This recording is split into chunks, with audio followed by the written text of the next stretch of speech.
अस्सलाम वालेकुम रहमतुल्लाह। दोस्तों, आज मैं बहुत इंपॉर्टेंट मुद्दा लेके आप लोगों के सामने हाजिर हूँ। और ये मुद्दा जो है और ये जो बात है, जो टॉपिक है, हर आम आदमी जो इस वक्त अपने मुल्क में फंसा हुआ है और वो मान आना चाहता है, उसकी आवाज़ है। सो उससे जुड़े हुए जितने भी लोग हैं उनसे मैं रिक्वेस्ट करूंगा कि इस आवाज़ को ज़्यादा से ज़्यादा शेयर करें, क्योंकि एक बहुत इंपॉर्टेंट प्रेस कॉन्फ्रेंस आज अब से ठीक 1 घंटे के बाद होने वाली है। 11 बजे सुबह ओमान में सुप्रीम कमेटी की जो कॉन्फ्रेंस होने वाली है, उसके अंदर तमाम प्रोसीजर्स, वैक्सीन से रिलेटेड, ट्रैवल से रिलेटेड जो है उनको क्लियर किया जाएगा।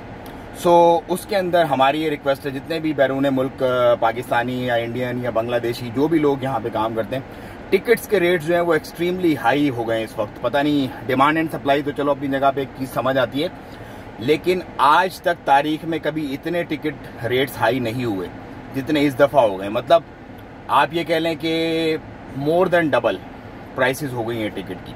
सो इस पे ज़रूर हम रिक्वेस्ट करेंगे कि बात की जाए और लोगों को रिलीफ दी जाए, क्योंकि एक गरीब का बच्चा जो पहले ही फंसा हुआ है अपने मुल्क में इतने महीने से, उसकी कोई सैलरी नहीं है, उसका कोई कारोबार रोजगार नहीं है, वो किस तरह से इस कदर ज़्यादा पैसे दे के आ सकता है।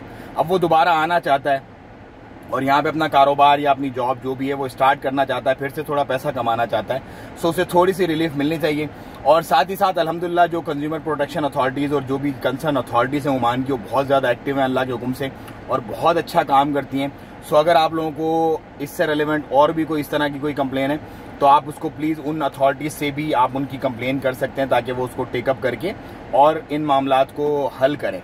क्योंकि जो आवाम की आवाज़ है वो मुझे अल्लाह पाक ने एक सोशल मीडिया की जो पावर दी है वो उठाना मेरा राइट है।